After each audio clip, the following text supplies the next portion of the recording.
Good morning. We'll go ahead and start with the case counts. So today we have 467 new positive cases for a total of 6,843 positive cases in Iowa. 93% of today's positive cases are from the 22 counties where restrictions remain in place. We have 1,047 new negative cases for a total of 34,494 negative cases. Yesterday, we ran a total of 1,514 tests, and we have tested 41,337 Iowans for a per capita rate of 1 in every 6 Iowans. And the State Hygienic Lab has the capacity of 4,188 tests. 2,428 Iowans have recovered after having COVID-19 for a recovery rate of 35%. And today, I regret and I'm very sorry to report that we have had 12 more Iowans that have passed away as a result of the virus.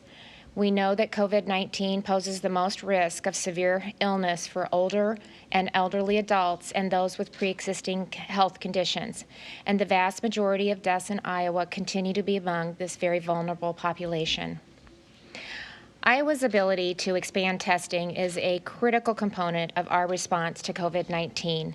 Testing ensures that we understand the levels of virus activity across the state, and it allows us to provides us a roadmap to identify and isolate those testing positive, conduct case investigations and tracing so that we can better contain the virus, and develop strategies to manage it for the long term.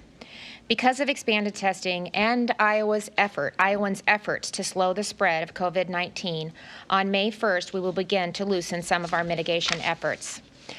A week ago, I announced the launch of Test Iowa, and that's a statewide initiative to dramatically increase our testing capacity for COVID-19.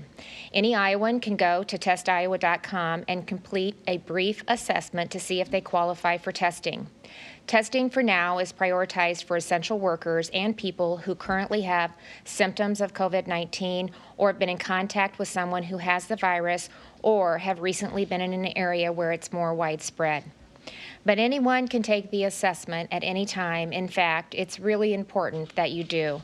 The assessment also provides valuable information about what's happening in different areas of our state. By completing the assessment, you can help us better understand the virus activity in your community, identify and contain a potential outbreak early, and expand business openings in safe and responsible ways. And I'm so proud to say that Iowans have responded to our call of action.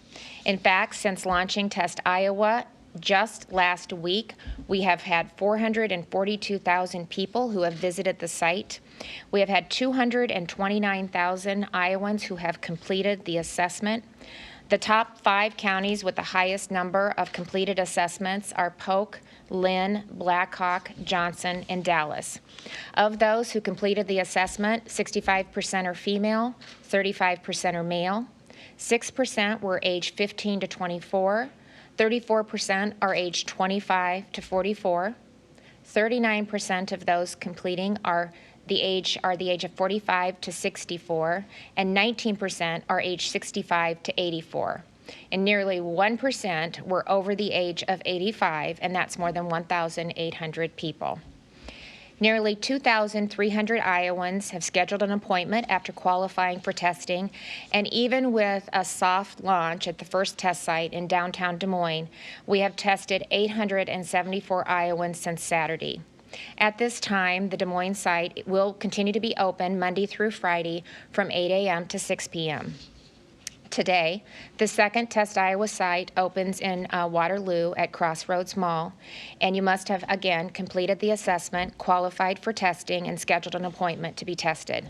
Remember that when you're going to the Test Iowa site after doing the above, bring your QR code that you received via email to your appointment, because that's how we match your test samples and results to you.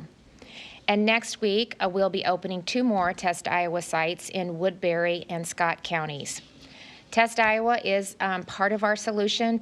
It's our solution for large-scale testing for Iowans, but we are also expanding testing capabilities for essential workers. Strike teams are now conducting surveillance testing using both diagnostic and serology tests for employees who work in long-term care facilities and in areas that with widespread virus activity. Again, by proactively testing, it's another measure that we can take to identify, isolate positive cases early, and protect our most vulnerable long-term care residents. Last week, we had 315 long-term care employees in Tama County who were tested, and today we have a long-term care strike team in Muscatine County that will be testing 120 employees from 6 long-term care facilities in the area.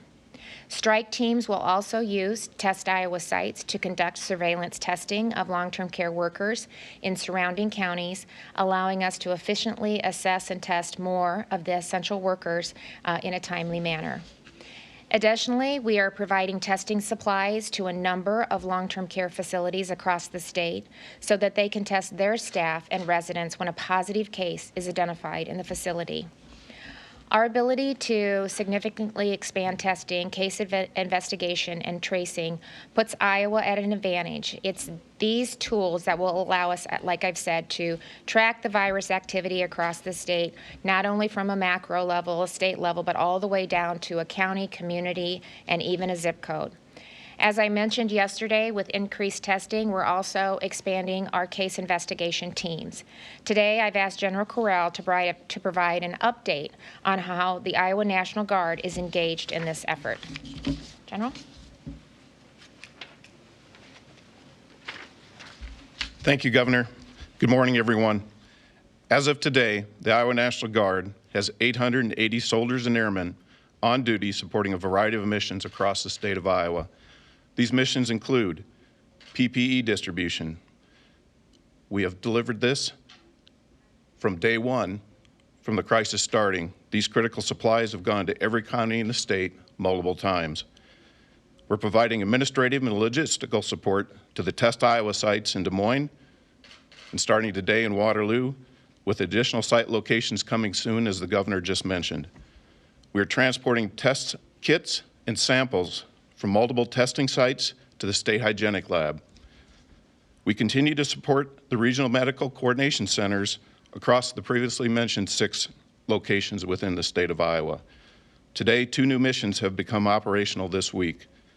We're providing soldiers and airmen to support the Iowa Department of Public Health with call centers for COVID-19 mapping across the state. Currently, we have 150 soldiers and airmen assigned to support this mission at call centers located at our National Guard facilities in Sioux City, Cedar Rapids, and one on Camp Dodge, with 50 of our men and women at each of these sites, coordinated with the Iowa Department of Public Health. The Iowa National Guard members supporting these missions have been thoroughly trained by public health professionals to gather and properly handle personal information required to determine potential COVID-19 exposure. The Iowa Department of Public Health is the lead agency in this effort, and all information provided is for the sole use by public health professionals. The Iowa National Guard will not retain or use this information in any way. These soldiers and airmen are assisting the Iowa Department of Public Health in efforts to contact Iowans who have tested positive for the virus in order to help identify other persons and places that may have been exposed. This will enable public health professionals to help prevent the further spread of this virus. The second new mission is providing manpower and distribution support to our regional food banks across the state of Iowa to help ensure all Iowans have access to food. We're providing up to 25 Iowa National Guard members to help support 6 regional food bank networks across the state. Our personnel will help unload trucks, sort food into carts, and assist with boxing, sorting, and distribution of food at these various locations. We are Iowans helping Iowans. We're neighbors helping neighbors. We are your Iowa National Guard. We're honored to support the people of Iowa during this challenging time. Thank you. Thank you, General, and we're so grateful to the Iowa National Guard and your soldiers and airmen for providing the resources that we need during this critical time, and we're very, very appreciative of Iowans helping Iowans. So in closing today, I again want to say thank you to the nurses and other medical staff working at the Test Iowa sites, the nurses from the Department of Human Services, the Department of Inspection and Appeals who are part of our strike team, and the Iowa National Guard servicemen and women who are supporting them and helping expand our case investigation capacity. You're providing an important service as we work together to get Iowa on a healthy path forward. We couldn't do this without you, so thank you. And good luck to the Test Iowa team in Waterloo today. And with that, we will open it up for questions. Governor, there was a University of Iowa report released yesterday that says extending existing mitigation efforts for another 2 weeks could prevent a second wave of infections. Today, we've got the highest number of single-day deaths reported at 12.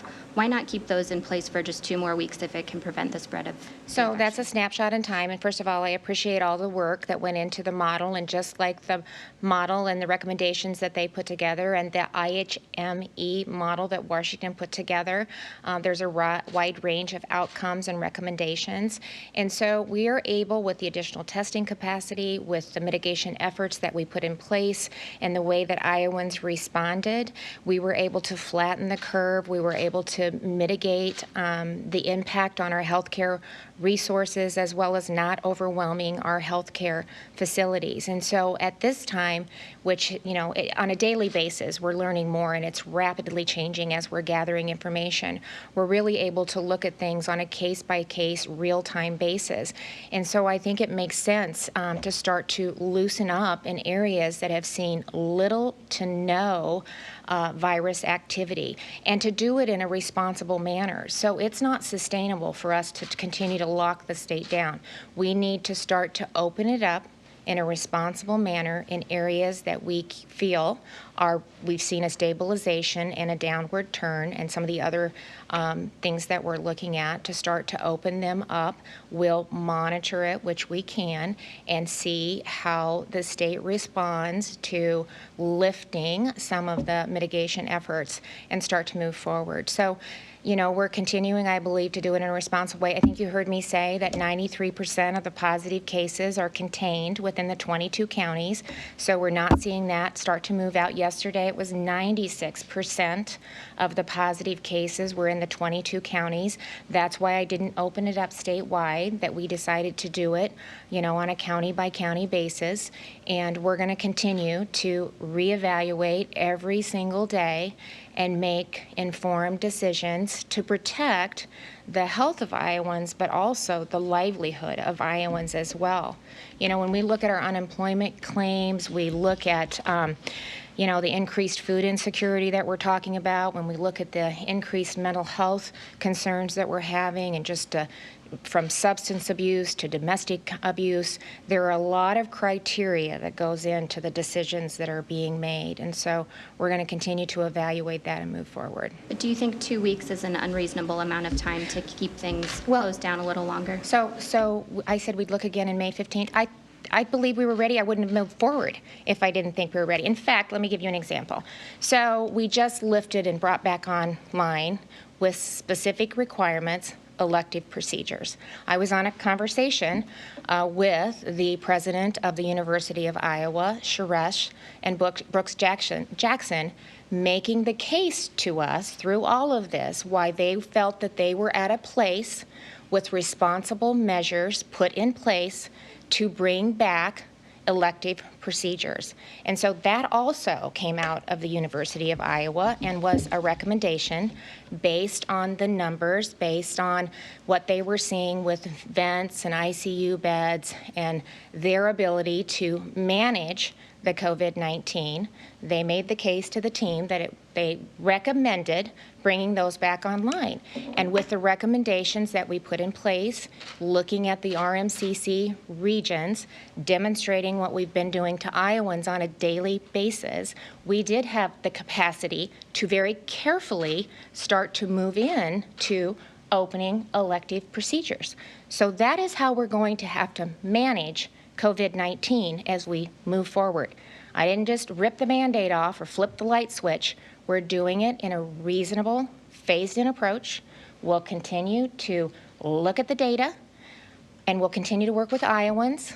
And I believe in Iowans, and I know they will do the responsible thing. So if they're sick, they're going to stay home. If you're a vulnerable Iowan and you have underlying conditions, nothing has changed. You should continue to stay at home as much as possible. You know, take all precautions when you leave the house, social distance, wear a face covering, and really be aware of what your surroundings are.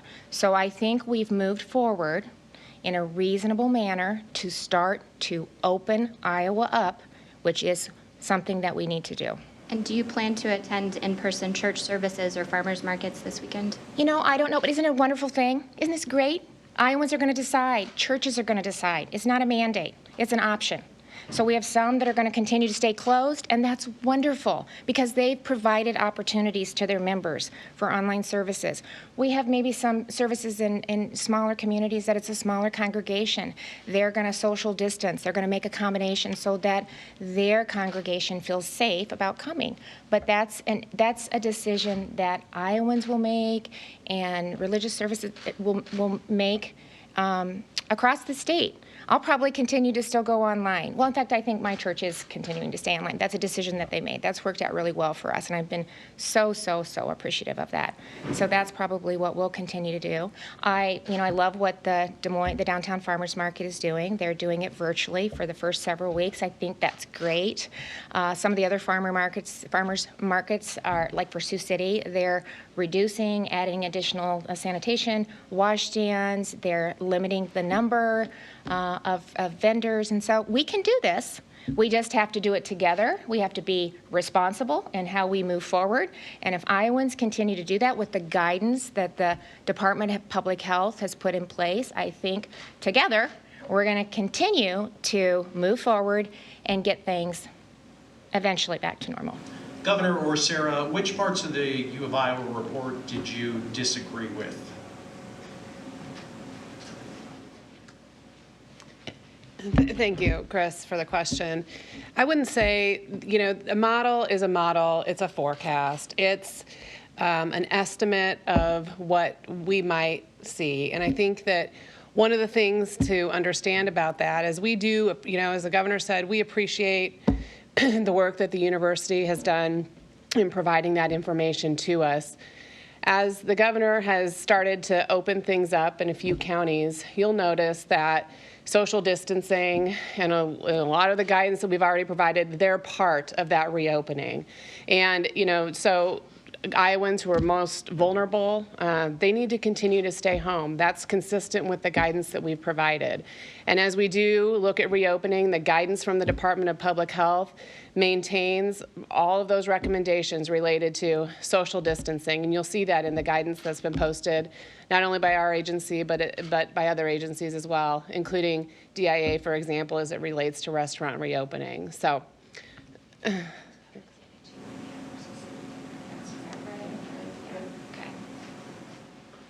All right, we're going to go to Rod at the Gazette.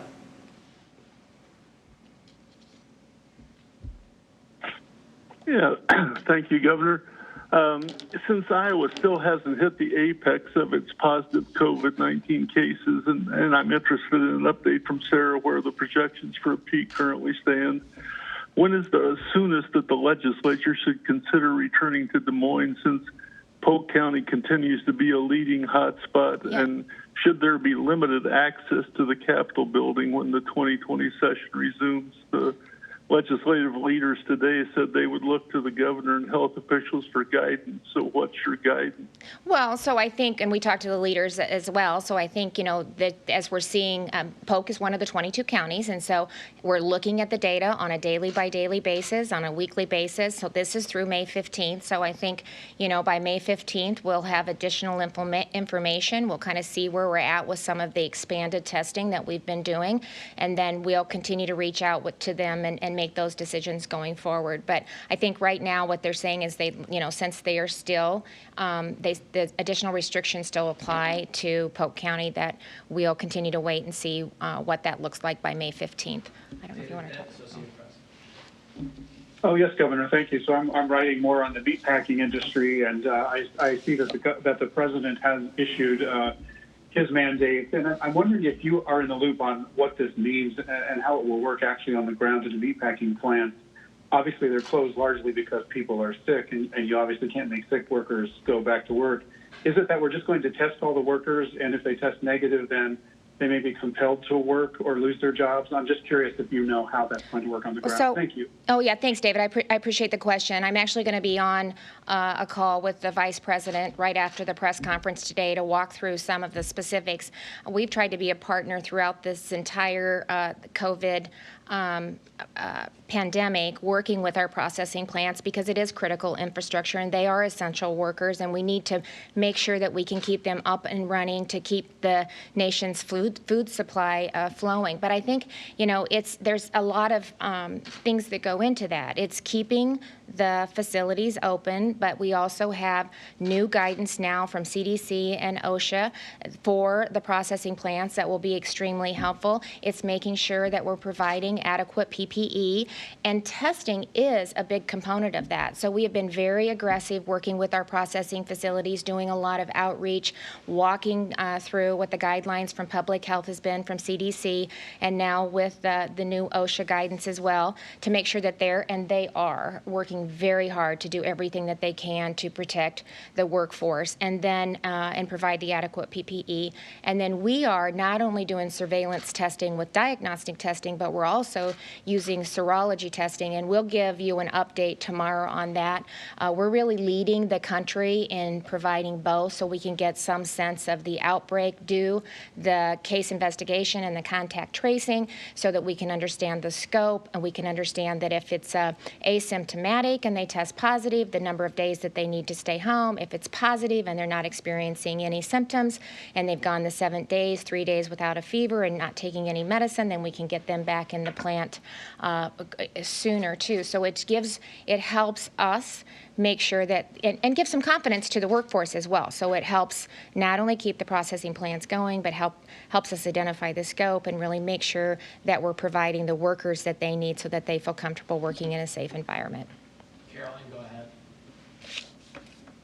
Good morning, Governor. Two-part question. First, you said just moments ago that Iowa is starting to flatten its curve, and I'm seeking some clarity on that statement, considering Sarah said on Friday that our peak is still a few weeks out. And secondly, you've touted the RMCC regions as key parts in your framework to make decisions about state policy regarding COVID-19.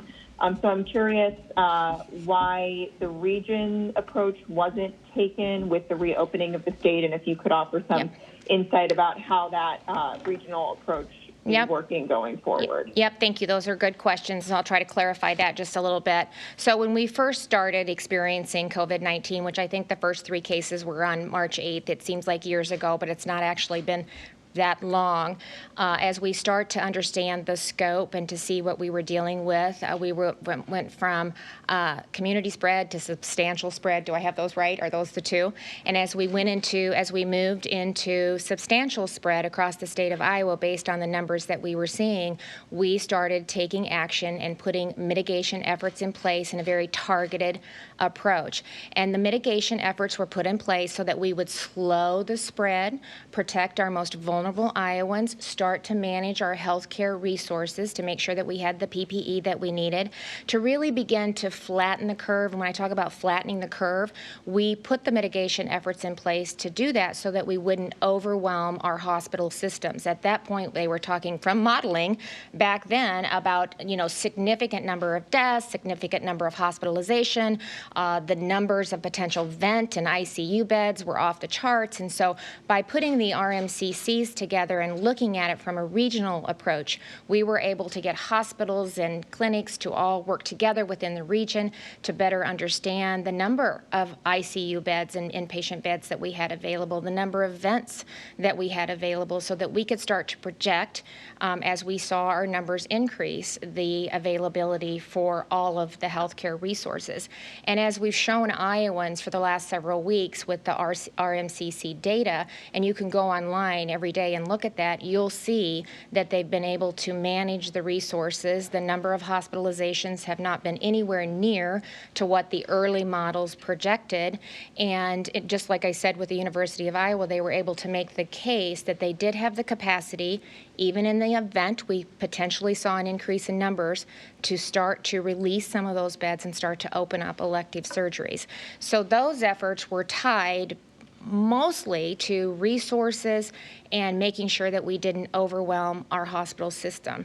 Now, since then, we have been able to bring on additional testing to collect additional data to use the assessment that Iowans are taking to really drill down and really manage and contain virus activity across the state. And so this allows us to more surgically go in and see where we're seeing hot spots, where we're seeing increased numbers, where we're not seeing stabilization, and where we're not seeing a downward trend. And so I shouldn't punish half of the state when we've got a significant spike in 8 areas. And we're gonna, we'll know more by next week as they walk through their 14-day cycle of testing, finding out who's positive, then they recover and are able to go back into the workforce. So, the data is changing rapidly. We have better access. It's in real time, and that really allows us to make decisions based on a county-by-county basis and not a regional basis. We use both, but now we're able to get a little bit more granular in the procedures and the mitigation efforts that we're putting in place. We're going to go to the Carroll Times. Hi, Governor. Looking at the data, Woodbury County in western Iowa, Sioux City, has had a tremendous surge in cases in the past week and a half to more than 700, which I think puts it past Johnson and Linn counties now. What are you doing to stem the spread from there? How are you coordinating with states that neighbor Woodbury? And why do you think it's wise to reopen western Iowa when it appears significant community spread is just starting to begin here? So we had community spread statewide, but so we're watching Woodbury County and we're monitoring it very carefully. As I indicated, we'll be doing a Test Iowa site there next week. If I can get in this weekend, we will. I just don't know if we'll have the logistics, to be able to do that. But if not, we'll get there Monday and Tuesday.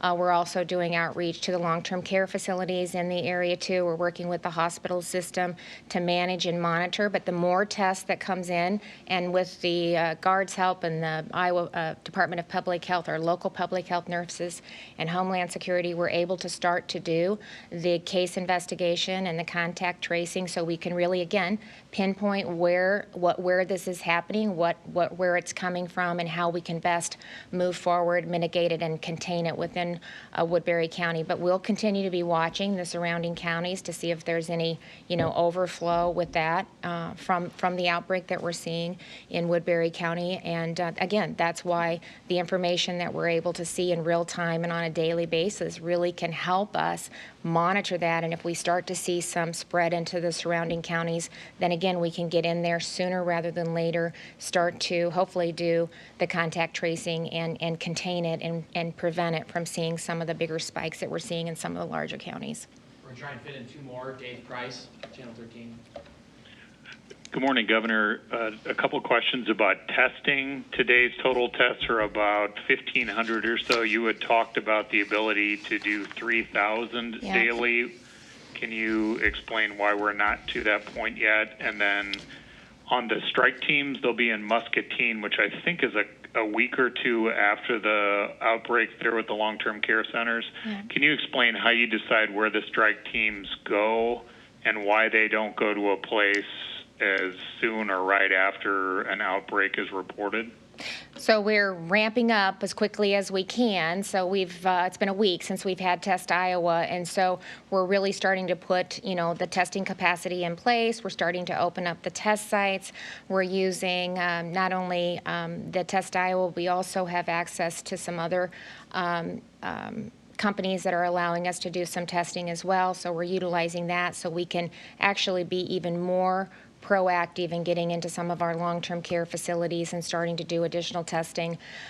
So I don't know, you want to talk about kind of how we decide the long-term care a little bit? So we have been targeting for long-term care strike teams areas where we do see increased activity within the community. So as case counts have increased in some of these areas, like they did in Tama County, like they've done in Muscatine County, that's how we're making decisions about where those long-term care facility strike teams are gonna go. And I think what the governor has described in terms of the Test Iowa sites and allowing long-term care facility employees to kind of come to those sites in advance of the people who have had appointments. Those sites are also going to be going to areas where we've seen virus activity increase. And Dave, the other thing is the number, those are the ones that we were able to process, but we have done a significant amount of testing that there's kind of a 2 to 3 day lag, 2-day lag right now. We're going to condense that and get that done quicker, but as we're ramping up, so that's some of the, I think, the reason that you see that number a little bit lower than it's actually lower than what is reflective of what we're actually testing. So you're going to continue to see those numbers, especially the numbers that we're testing, go up considerably as we, again, ramp up the system and get things in place. They have done an incredible job of really making that happen in a relatively short timeline, but we know that it's critical, especially it's such a critical component of us continuing to open up the state and understanding the activity of the virus. Last question, Amy, Waterloo Courier. Thank you, Governor. You have put the demographic, the racial and ethnic demographic information for a number of infections on the state, and we thank you for that. Wondering if you would also provide that for the deaths in the state. We'll be looking at that once we have enough mass in terms of numbers to be able to provide the information that way. So that was a terrible way to say that. But as soon as we meet the CDC standard for releasing that information, I think we'll look at providing as much information as we can. Okay. Thank you.